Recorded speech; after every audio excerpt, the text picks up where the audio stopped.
So this is our syllabus for general studies paper 1, ठीक है।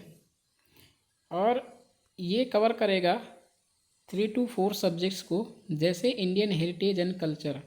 अब इंडियन हेरिटेज एंड कल्चर में 3 subjects आते हैं, ठीक है। जनरली हम हिस्ट्री का पार्ट कवर करते हैं, जैसे कि एंशियंट, मेडिवल एंड मॉडर्न, ठीक है। एंशियंट, मेडिवल, मॉडर्न में तीनों में आर्ट एंड कल्चर पढ़ते हैं। मेनली आर्ट एंड कल्चर का subject ancient and medieval period में होता है, ठीक है। आप उसके बाद history, geography of the world and society. So हमारे पास 3 सब्जेक्ट हैं, जिसमें कि डिवाइडेड हैं इनटू सब पार्ट्स, ठीक है। तो यहाँ पर देखेंगे क्या क्या दिया है। Indian culture will cover the salient aspects of art forms, literature and architecture from ancient to modern times, ठीक है। एंशियंट टू मॉडर्न टाइम्स कह रहा है, तो इसमें सारी हिस्ट्री आ जाती है कि ancient, medieval, modern as well as post independence. तो सारी चीज़ें पढ़ेंगे, और इसके लिए जब हम इन चीज़ों को कवर करेंगे तो along with mains perspective it will also include prelims perspective, ठीक है। प्रीलिम्स के पर्सपेक्टिव से भी हम चीज़ों को कवर करते चलेंगे, ताकि हमारा कोई भी चीज़ छूट ना पाए, ठीक है। और देखो 100% तो अपना सिलेबस कवर हो नहीं सकता, तो इसके लिए हम अप टू करेंगे कि 99% जो हमारा सिलेबस है वो कवर हो जाए, ओके। नेक्स्ट है modern history, modern Indian history from about the middle of the 18th century until the present, significant events, personalities, issues. तो मॉडर्न हिस्ट्री में देखो क्या क्या है। Middle of the 18th century, तो 1757 से लेके 1947 तक सिग्निफिकेंट इवेंट्स देखना है, पर्सनालिटीज़ देखना है, और जो भी इशूज़ रहे होंगे उनको देखना है। ये मेंस के पर्सपेक्टिव से है। प्रीलिम्स के पर्सपेक्टिव से वो सारी चीज़ें वहीं पर कवर कर लेंगे, ठीक है, जब हम कॉन्सेप्ट्स को रीड आउट करेंगे। द फ्रीडम स्ट्रगल, 1 मिनट, ठीक है। नेक्स्ट है freedom struggle, its various stages and important contributors और contributions from different parts of the country. अब देखो सिलेबस की टर्मिनोलॉजी समझो। यहाँ पर कह रहा वेरियस स्टेजेस, कौन कौन से स्टेजेस हैं फ्रीडम स्ट्रगल को देखने का, फ्रीडम स्ट्रगल को के क्वेश्चंस को टैकल करने का। तो सबसे पहले देखेंगे various stages. First of all 1885, जब से इंडियन नेशनल कांग्रेस का फाउंडेशन हुआ, आफ्टर दैट सबसे पहले कौन आए, मॉडरेट्स, ठीक है। ये 1885 टू 1905 तक रहे। इनकी जो डोमिनेंस थी कांग्रेस के अंदर वो थी। आफ्टर दैट ये एक्सट्रीमिस्ट आए।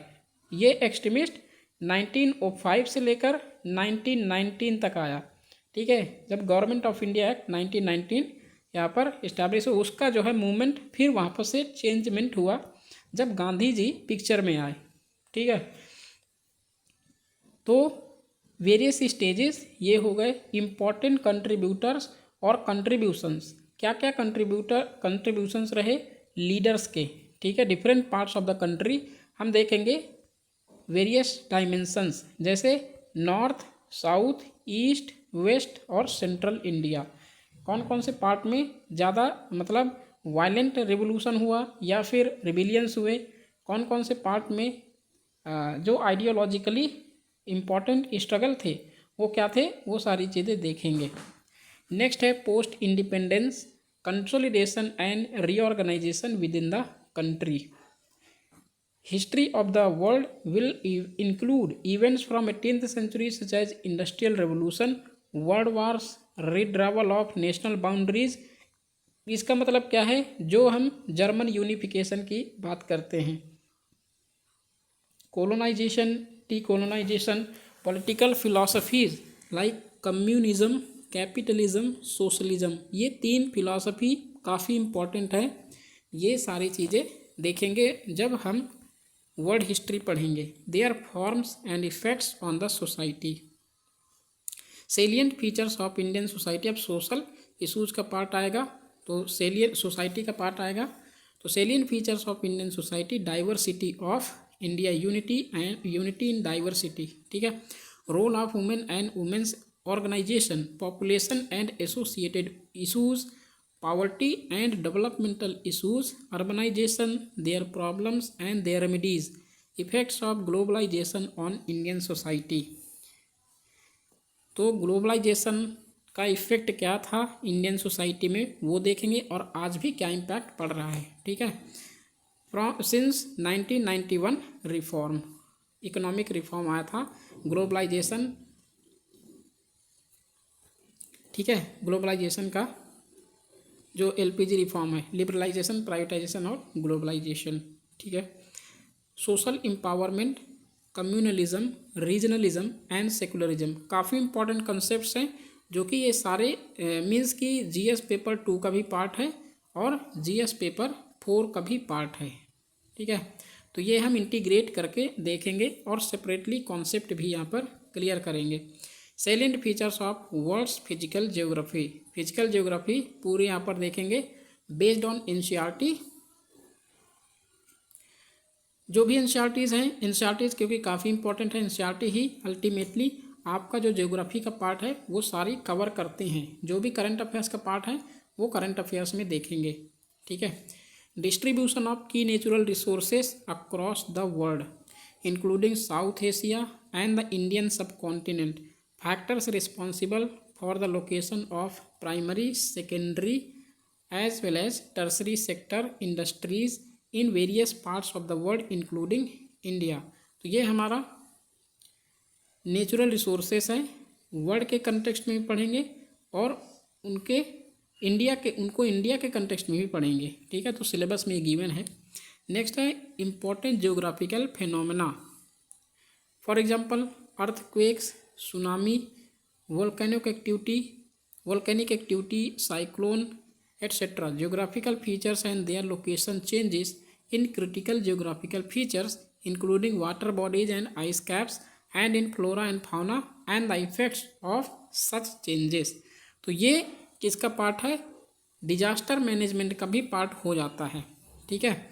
तो इनके जो कॉन्सेप्ट्स हैं, जैसे साइक्लोन है तो साइक्लोन से काफ़ी बार क्वेश्चन हर बार यूपीएससी प्रीलिम्स में भी पूछता है और मेंस में भी पूछता है। तो इनके जितने भी यहाँ पर सिलेबस में गिवन है वो सारी चीज़ें पढ़ेंगे mains as well as prelims perspective, दोनों की पर्सपेक्टिव से, ठीक है। तो सबसे अच्छा जो इनका सोर्स है, बेसिक सोर्स है, वो है एनसीईआरटीज़, ठीक है। एनसीईआरटीज़ को तो आपको पढ़ना है, और कौन सी एनसीईआरटी को पढ़ना है वो मैं आपको रिकमेंड करूँगा। जैसे कि हिस्ट्री के लिए सबसे अच्छा जो सोर्स है एनसीईआरटी का वो है 11th और 12th की हिस्ट्री, ठीक है। इन्हीं को आपको पढ़ना है, 2 पार्ट्स में है जो कि दोनों पार्ट्स को पढ़ना है, ठीक है। 2 पार्ट्स क्या 3 पार्ट में है, ठीक है, 11th और 12th की।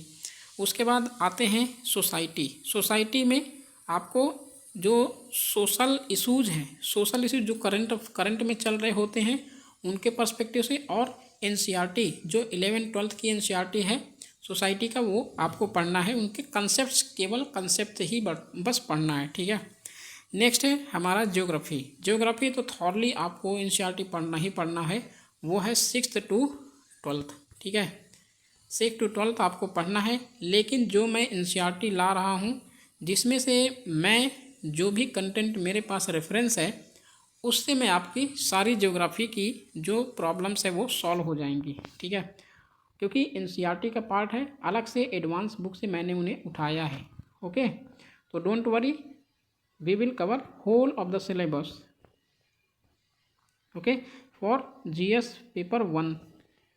तो चलिए आज से स्टार्ट करते हैं हम अपनी नई जर्नी, जो कि स्टार्ट करेंगे एंशिएंट पीरियड से, ठीक है। एंशिएंट पीरियड में तो हम एनसीईआरटी को फाइंड आउट नहीं करेंगे यहाँ पर, क्योंकि हम जो है बेसिक और एडवांस लेवल दोनों को पढ़ना है, ठीक है। तो आप एनसीईआरटी आपको पढ़ना पड़ेगा, क्योंकि मैंने एनसीईआरटी काफ़ी बार पढ़ चुका हूँ, इसलिए मैं एनसीईआरटी नहीं पढ़ूँगा।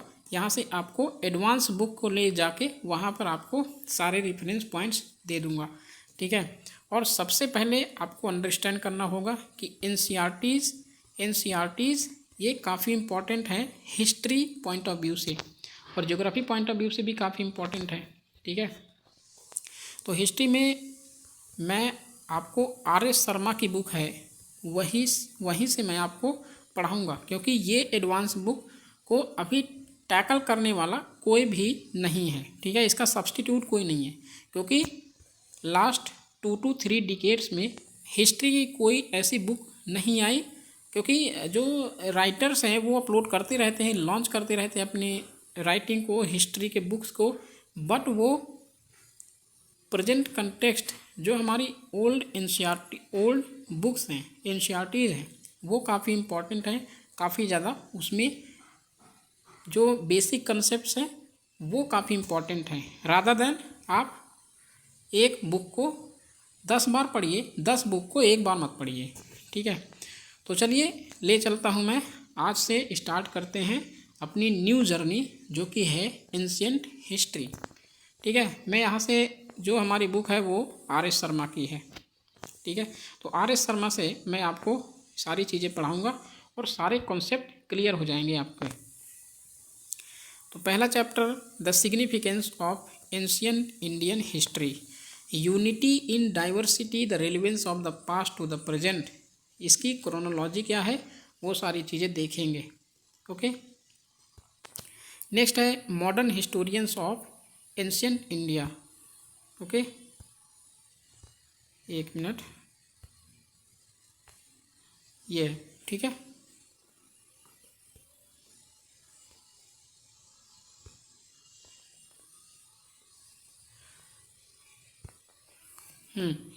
Modern historians of ancient India, colonialist views and their contributions. ठीक है, अब कॉलोनिस्ट वीव जैसे ब्रिटिश, जो उनका पर्सपेक्टिव था वो अपने कंटेक्स्ट में हिस्ट्री को बताएंगे कि हिस्ट्री कैसे थी। ठीक है, नेशनलिस्ट अप्रोच, नेशनलिस्ट का अप्रोच कैसा था, and it's contribution, move towards non political history, communal approach and chronology.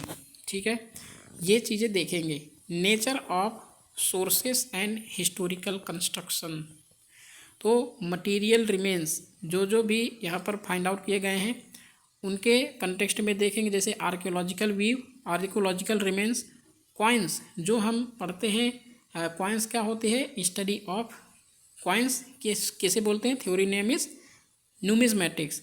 Inscriptions, epigraphy होता है, literary sources, foreign accounts, village study, natural sciences, historical sense, constructing history and chronology. तो ये सारे point important हो जाते हैं।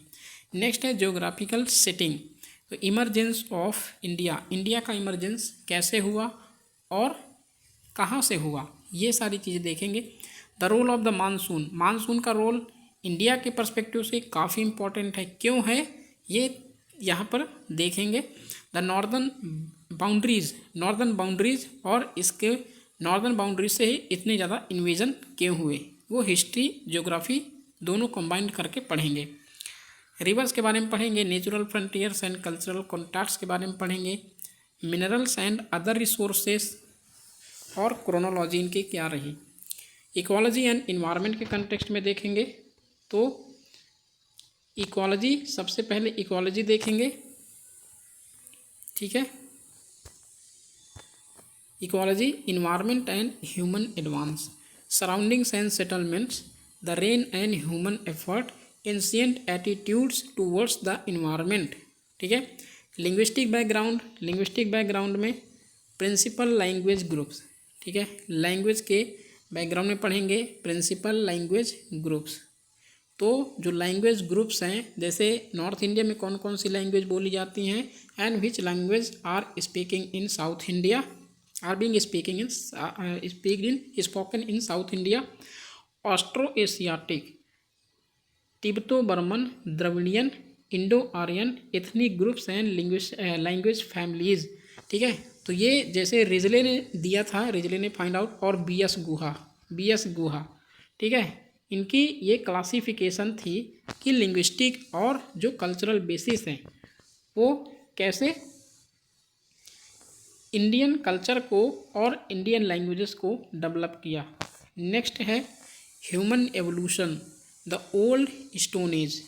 ठीक है, अब हमारी जो हिस्ट्री है यहाँ से एक्चुअल में स्टार्ट होगी। ठीक है, जैसे African ancestors of human beings, जो हमारा क्या था, Australopithecus. The early man in India कौन था, जैसे होमो इरेक्टस की डिस्कवरी हुई थी, जो हमारा क्या कहलाता है, नर्मदा मैन और नर्मदा एंसेस। Phases in the Palaeolithic age, the Mesolithic age, hunters and herders, art in the old stone age, earliest human organisation. ठीक है, द न्यूलिथिक एज में first food producers and animal keepers. तो ये domestication of animal as well as food gathering का काम करने लगे in the कौन से टाइम पीरियड में, न्यूलिथिक पीरियड में। जैसे earliest rural settlements in Baluchistan, यहाँ पर देखने को मिलता है कि लोग डोमेस्टिकेशन करने लगे थे और रूरल सेटलमेंट जो इनहेबिटेंट्स होते थे, ठीक है, ग्रुप बना के रहने लगे लोग। Use of bone tools in the sites of बुर्जा होम एंड चिरान। देखो ये साइट्स काफ़ी इंपॉर्टेंट हैं। Neolithic settlements in South India, south India में न्यूलिथिक का कब से एवोल्यूशन हुआ, कब से स्टार्ट हुआ, सारी चीज़ें देखेंगे। नेक्स्ट है फार्मिंग एंड सीरियल्स। ठीक है, जो हमारा क्रॉप प्रोडक्शन का कंसेप्ट आता है या फिर agricultural production. Progress in and limitation of neolithic phase, इसकी भी क्रोनोलॉजी देखेंगे।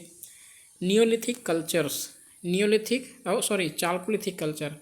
चालकोलिथिक पीरियड में हम देखेंगे chalcolithic settlements, importance of the chalcolithic phase, limitations of chalcolithic cultures, the copper hoards and the ochre coloured pottery phase, chronology इसकी भी देखेंगे। तो देखो ऑकरे कलर पोट्री, मैंने एक जो शॉर्ट अपलोड किया है उसमें क्रोनोलॉजी बताया, बहुत अच्छे से बताया कि सबसे पहले कौन कौन सी आती हैं, जैसे ochre colour pottery, then after ochre colour pottery कौन से आता है, जो हमारा ब्लैक एंड रेड वेयर, ये हड़प्पन कल्चर में है।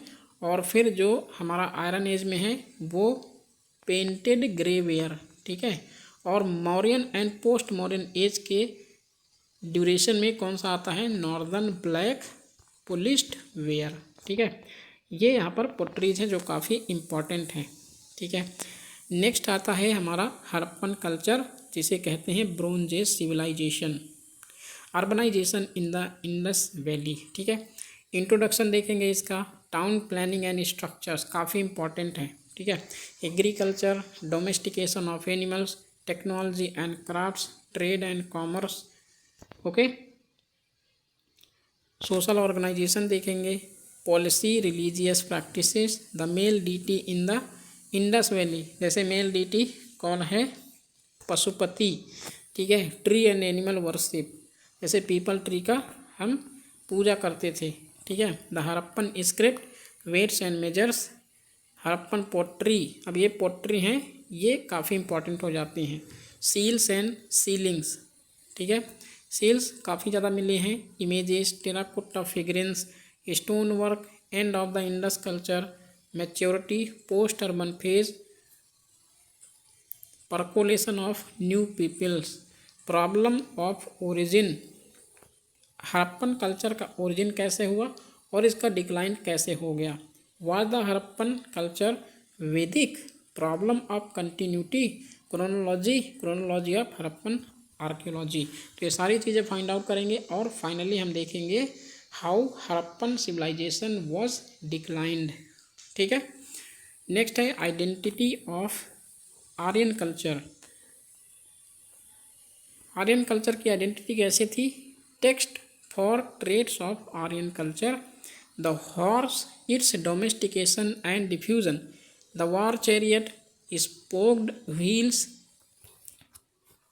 ठीक है, horse remains in the subcontinent, spoked wheels जो नई इन्वेंशन था, जैसे लोग केवल और केवल कैसे, इसमें कोई भी जगह खाली नहीं होती थी। ठीक है, यहाँ पर कोई जगह खाली नहीं होती थी, लेकिन जब ये आर्यन कल्चर आया, आर्यन जो इन्वेजन थ्योरी या फिर उसके बाद आर्यन माइग्रेशन थ्योरी पढ़ते हैं, तो उसमें स्पोक्ड व्हील का कंसेप्ट मिलता है। अब इस स्पोक्ड व्हील में कैसे हैं, ऐसे जैसे अपने जो ट्राई कलर है उसमें स्पोक्स हैं, जैसे तीलियाँ कहते हैं, 24 तीलियाँ हैं, ठीक है। तो इसमें ये स्पोक्ड व्हील बना और ये काफ़ी एक एडवांस्ड टेक्नोलॉजी लोगों ने डेवलप कर लिया, ह्यूमन बींग्स ने डेवलप कर लिया था, ठीक है। ऐसे करके बने होते थे, तो काफ़ी इम्पोर्टेंट ये चैरियट व्हील होता था, ठीक है। तो ये सारी चीज़ें देखेंगे। नेक्स्ट है, मैं इसे डिलीट कर दूं, okay.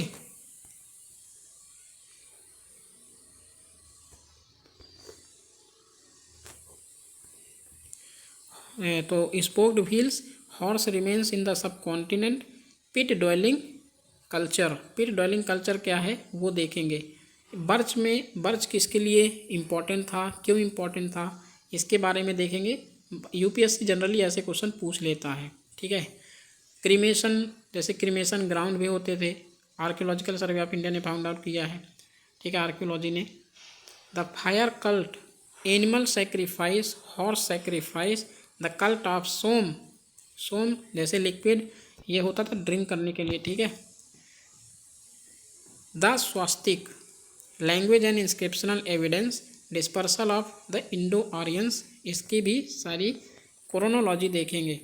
The age of the Rigveda, arrival of the Indo Aryans, ठीक है, इंडो आर्यंस का अराइवल कैसे हुआ ऋग्वेदिक पीरियड में, और tribal conflicts, cattle rearing and agriculture, tribal chiefdom, tribe and family, social differentiation, Rigvedic gods and their chronology.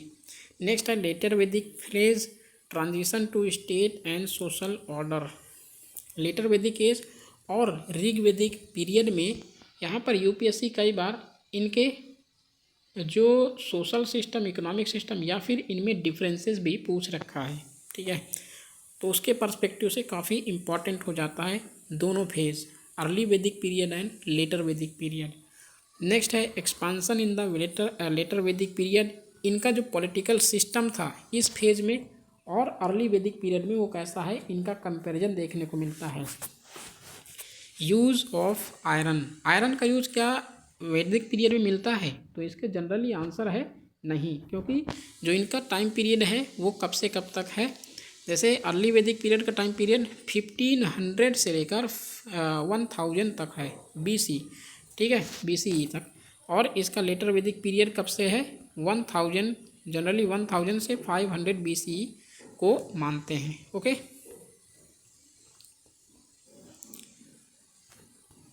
इसके arts and crafts के बारे में देखेंगे। सेटलमेंट्स कैसा था, पॉलिटिकल ऑर्गेनाइजेशन और social organisation, gods, rituals, philosophy, इनकी क्रोनोलॉजी सारी देखेंगे, ठीक है। नेक्स्ट आते हैं जो दो रिलीजियंस हमारे ओरिजिनेट होते हैं वो हैं जैनिज्म और बुद्धिज्म। इनसे each and every year UPSC focus करता है और इनके क्वेश्चन भी पूछता है, ठीक है, दोनों पर्सपेक्टिव से, मेंस में भी और प्रीलिम्स में भी। The causes of origin, Vardhaman Mahavir and Jainism, doctrines of Jainism, spread of Jainism, contribution of Jainism, Gautam Buddha and Buddhism. देखो जनरली क्या पूछता है यूपीएससी, जैनिज्म पर फोकस करता है कि इनके जो टेम्पल आर्किटेक्चर हैं, केव जो श्राइन हैं, मठाज हैं, वो कहाँ कहाँ हैं और उनकी लोकेशंस पूछता है। बुद्धिज्म के कंसेप्ट में देखें तो बुद्धा के जो उनके बिहार एंड जो बिहारास और जो उनके मठास हैं, ठीक है, मंक्स जहाँ पर वर्शिप करते हैं, तो वो सारे वहाँ पर यूपीएससी फोकस करता है, ठीक है। जैसे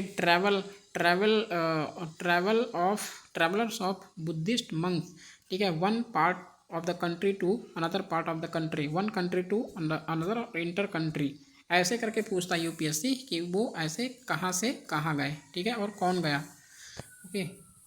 डॉक्ट्रिन्स ऑफ बुद्धिज्म, देखो 2024 का एक क्वेश्चन देखना, उसमें ये था कि कश्मीर से एक बुद्धिस्ट मंक चाइना तिब्बत गए, ठीक है, जो कौन सा महायान बुद्धिज्म, वैसे महायान बुद्धिज्म को पूछा था कि महायान बुद्धिज्म का कंसेप्ट उन्होंने स्प्रेड किया फ्रॉम कश्मीर टू चाइना, ठीक है, चाइना में महायान का कंसेप्ट है, तिब्बत में वो है वज्रयान का कंसेप्ट। ठीक है, ये है। तो यूपीएससी ने पूछा था महायान वाला। ओके, तो ये चीज़ें आपको मालूम होना चाहिए, क्योंकि यूपीएससी अब जैनिज्म और बुद्धिज्म से काफ़ी कॉम्प्लेक्स क्वेश्चन पूछता है, और you generally will not be able to answer if you don't go in the deep only and only these 2 sections. Okay, और उनके कॉजेस ऑफ इट्स स्प्रेड, उनके स्प्रेड क्या था, क्यों हुआ, क्या क्या कॉजेज हैं वो देखेंगे। Causes of the decline of Buddhism in India and significance and influence of Buddhism. ठीक है, टेरिटोरियल स्टेट्स। अब हम पढ़ते हैं महाजनपद एज और उनके राइजिंग को। जैसे one of the most important Mahajanapada was Magadh. ठीक है, इसका जो राइज हुआ, क्यों हुआ, उनके कॉजेज क्या हैं राइज होने के, और फिर धीरे धीरे करके डिक्लाइन भी हो गया। Conditions for the rise of large states, the Mahajanapadas, the rise and growth of the Magadhan empire, causes of Magadha's success. ठीक है, ईरानियन एंड मैसिडोनियन, देखो ये क्रोनोलॉजी है। ईरानियन एंड मैसिडोनियन इन्वेजन कब हुआ, आफ्टर महाजनपद एज। ठीक है, और उसके बाद देखेंगे मौर्यन एज को। जैसे Iranian invasion, results of the contact, Alexander's invasion, effects of Alexander's invasion, chronology. अब इनको सबसे इम्पॉर्टेंट, इसको पढ़ने के लिए आपके लिए एक क्रोनोलॉजी होना चाहिए कि जैसे महाजनपद एज आया, उसके बाद Iranian invasion, Iranian and Persian, जैसे अलेक्जेंडर इन्वेजन हुआ, आफ्टर दैट मौर्यन एम्पायर आया, फिर उसके बाद जो है पर्शियन इन्वेजन होगा। बहुत सारे जो इन्वेडर्स हैं वो आएंगे। After that the establishment of another dynasty और एम्पायर इन नॉर्थ इंडिया, जैसे कि कुषाण एम्पायर। ठीक है, जब इन्वेडर्स आएंगे, उसके बाद जो है ये गुप्ता एम्पायर आएगा, जो इंडिजीनस रूलर्स थे वो आएंगे। ठीक है, तो इनको डिफीट करेंगे।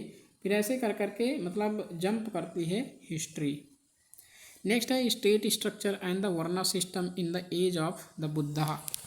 सेकेंड अर्बनाइजेशन को देखते हैं। तो सेकेंड अर्बनाइजेशन कहाँ से स्टार्ट होती है, ये स्टार्ट होती है गंगा यमुना दोआब रीजन में, गंगा यमुना प्लेन में। ठीक है, ये देखेंगे। तो सेकेंड अर्बनाइजेशन देखेंगे, रूरल इकॉनमी देखेंगे, और रूरल इकॉनमी कहाँ से स्टार्ट हुई, their administrative system, army and taxation, the republican experiment, social orders and legislation. Then finally we will discuss the conclusion of all these points. Then उसके बाद Mauryan as देखेंगे, चंद्रगुप्त मौर्य से लेकर यहाँ पर जो स्कंदगुप्त हैं, सॉरी नॉट स्कंदगुप्त, जो अशोका के डॉटर एंड सन हैं। ठीक है, उनके देखेंगे, और ग्रांडसन भी हैं, ग्रांडसन वो भी देखेंगे। Imperial organisation Ashoka. ठीक है, अशोका काफ़ी इंपॉर्टेंट है, इनके जो धम्मा है, ठीक है, वो भी काफ़ी इंपॉर्टेंट है। जनरली यूपीएससी वहीं से क्वेश्चन पूछता है, एडमिनिस्ट्रेशन से, सोसाइटी, सोशल सिस्टम से, ये चीज़ें। ठीक है, वो देखेंगे।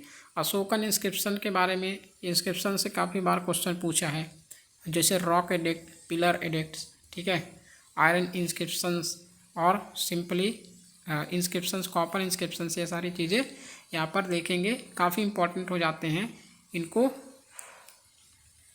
अच्छे से देखने के लिए। ठीक है, ये इंटरकनेक्शन भी, इनको याद करने के तरीके भी मैं आपको बताऊंगा कैसे कैसे कैसे इन याद रख सकते हैं। इम्पैक्ट ऑफ द कलिंग वार। अब कलिंग वार होता है तो अशोका वहीं से अपनी जो पॉलिसी है, रिलीजियस पॉलिसी, और we can say the state policy, वहीं से चेंज हो जाती है, और धम्मा को, बुद्धिज़्म को ये अडॉप्ट कर लेते हैं, पैट्रोनाइज करते हैं। ठीक है, internal policy and Buddhism, Ashoka's place in history, history में अशोक को कहाँ प्लेस करते हैं, तो ये सारी चीज़ें यहाँ पर देखने को मिलेंगी। The significance of Mauryan rule. अब सिग्निफिकेंस काफ़ी इंपॉर्टेंट हो जाता है। ठीक है, जैसे state control, economic regulations, art and architecture, spread of material culture and the state system. जैसे पेंटिंग का कॉन्सेप्ट है ना, पेंटिंग यूपीएससी ने पूछ रखा है कि एंशियंट जो पेंटिंग्स थी वो, जैसे अब पढ़ते हैं इंडस वैली सिविलाइजेशन, और उसके पहले भी पढ़ते हैं पैलियोलिथिक एज से लेकर up to the Mughal empire, या फिर we can say the Gothic style that was developed by Britishers. ठीक है, causes of the fall of the, और वी कैन से पोर्चुगीज़। ठीक है, पोर्चुगीज़ ने बहुत सारी चीज़ों को डेवलप किया है in the field of art and architecture. Causes of the fall of the Mauryan empire, जैसे Brahmanical reaction, financial crisis, oppressive rule, new knowledge in the outlying areas, neglect of the northwest frontier and the great wall of China। इसके बारे में पढ़ेंगे जब हम silk road पढ़ेंगे। ठीक है, क्योंकि सिल्क रूट उस समय काफ़ी ज़्यादा पॉपुलर था और जनरली ट्रेड के लिए काफ़ी इम्पोर्टेंट लोकेशन थी। और लोकेशन क्या, उसका जो नेटवर्क सिस्टम था, whole of Europe, whole of central Asia and parts of Europe, Africa as well as south Asia. ठीक है, central Asian contact and Mughal impact, political aspect, the Indo Greeks, Sakas, Parthians, Kushan, Indo Sassanians. और second में cultural consequences क्या हुआ, जैसे structures and pottery, better cavalry, trade and agriculture, polity, new elements in Indian society, religious developments, the origin of Mahayana Buddhism. Mahayana Buddhism का origin भी देखेंगे, Gandhara and Mathura schools of art, language, literature and learning, science and technology और उसकी भी chronology, सारी चीज़ें देखेंगे। Next है सातवाहना फेज। सातवाहना फेज काफ़ी इंपॉर्टेंट हो जाता है, जो इंडिजीनस सिस्टम है, जो कि साउथ इंडिया में इन लोगों ने अपनी जो एम्पायर था वो बनाए रखा था। जैसे इनकी पॉलिटिकल हिस्ट्री देखेंगे, aspects of material culture, social organisation, pattern of administration, religion, architecture, language. ठीक है, dawn of history in the deep south. अब चोला, चेरा और जो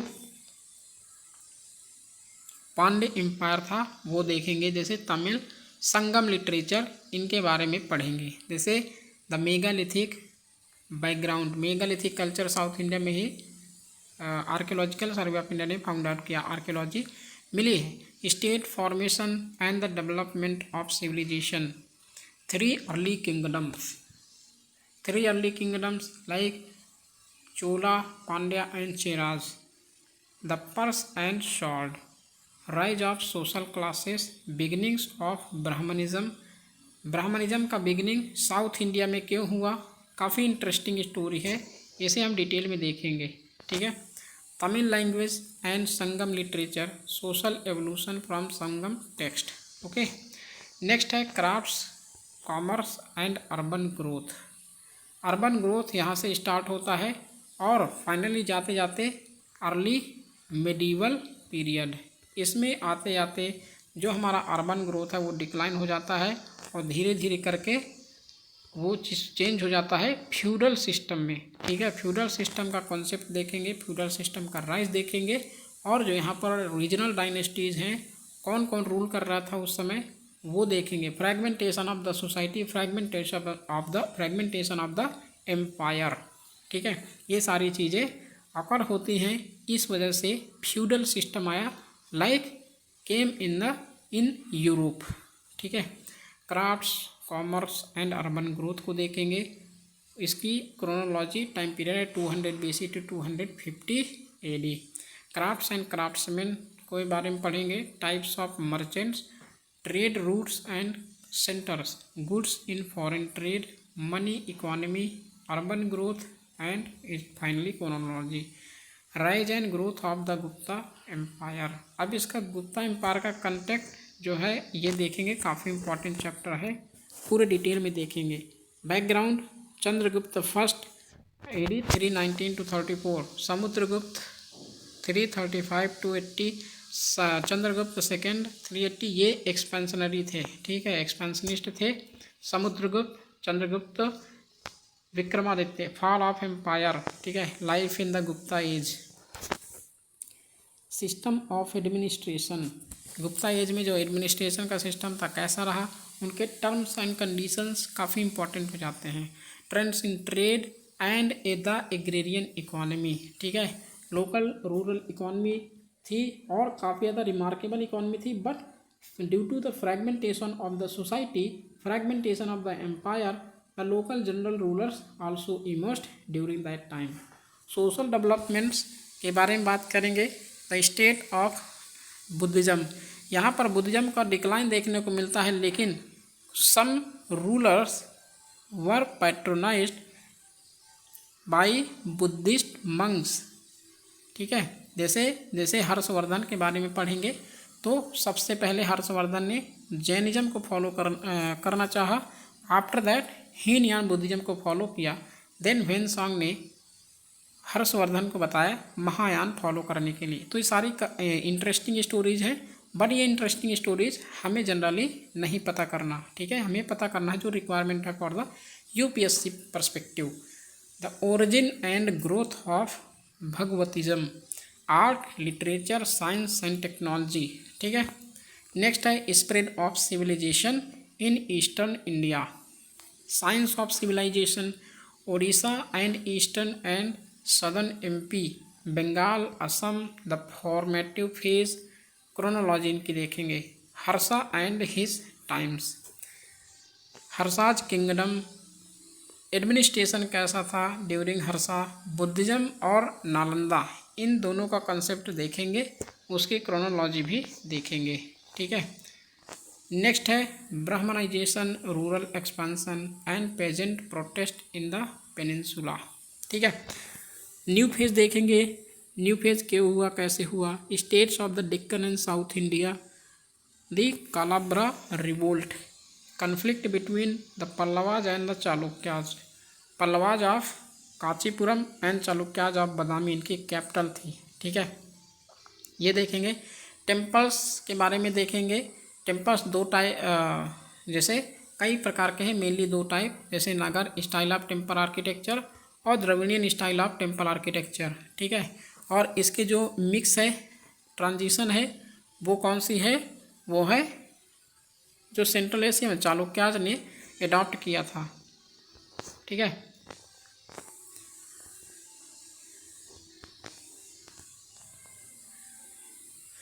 demands on the peasantry, land grants and rural expansion, social structure and Brahmanization, developments in philosophy, philosophy का development, जैसे 6 schools of Indian philosophy, Samkhya, Mimamsa, Uttara मीमांसा, पूर्व मीमांसा, ये सारी चीज़ें पढ़ेंगे, ठीक है। योग, न्याय, वैशेषिका, ये सारी चीज़ें पढ़ेंगे, ठीक है। जैसे गोल्स ऑफ लाइफ, लाइफ के गोल्स क्या हैं पढ़ेंगे, सांख्य, योग, न्याय, वैशेषिका, मीमांसा एंड वेदांत, ठीक है, जो एंड ऑफ द वेदा के बारे में बताते हैं, वेदांत बोलते हैं उन्हें।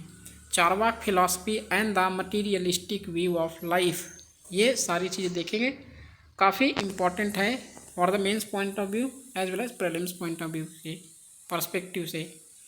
Cultural interaction with Asian countries, अब एशियन कंट्रीज़, अदर जो एशियन कंट्रीज जैसे सेंट्रल एशियन कंट्रीज़ हैं, तो इनके रिगार्डिंग जो इंडियन का जो कल्चरल सिस्टम था, असिमिलेट हुआ या फिर ट्रांसमिशन हुआ, क्या हुआ, वो सारी चीज़ें देखेंगे। India's relations with the outside world, ठीक है, उस समय आउटसाइड वर्ल्ड, इंडिया का क्या रिलेशन था आउटसाइड वर्ल्ड में। जैसे Buddhism in Sri Lanka, Buddhism, how Buddhism reached in Sri Lanka and south east Asia, who was the ruler, who were the rulers who worked for the reaching of Buddhist philosophy in other parts of the world like Sri Lanka, Myanmar, China and central Asia. Christianity and west Asian relations देखेंगे। Indian culture in south east Asia, cultural give and take, सारी चीज़ें देखेंगे इनके बारे में, from ancient to medieval period. अब early medieval period में आएंगे, देखेंगे उनकी social crisis and agrarian change कैसे हुआ, कैसे फ्यूडल सिस्टम आया। राइज ऑफ लैंड लॉर्ड्स, जब यहाँ पर लैंड ग्रांट्स होते थे तो धीरे धीरे करके जो स्टेट के पास लैंड थी वो डिक्रीज हो जाती है। After that the feudal system was emerged. New agrarian economy, decline of trade and towns, changes in the varna system, जैसे कि यहाँ पर मर्चेंट गिल्ड्स होंगे तो धीरे धीरे करके उनका जो ट्रेड एंड जो कॉमर्स है वो डिक्लाइन हो जाएगा, तो ऑटोमेटिकली उनका जो फ्रैगमेंटेशन होगा वो will be increased.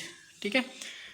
Changes in the varna system, rise of regional identities, trends in literature, the divine hierarchy, the bhakti cult, tantrism, summary पढ़ेंगे इनके बारे में। ठीक है, काफ़ी इंपॉर्टेंट समरी भी होती हैं। ठीक है। Sequence of social changes, introduction देखेंगे सोशल चेंजेस का, tribal and pastoral phase, agriculture and the origin of the upper orders, the varna system of production and governance, social crisis and the rise of the landed classes.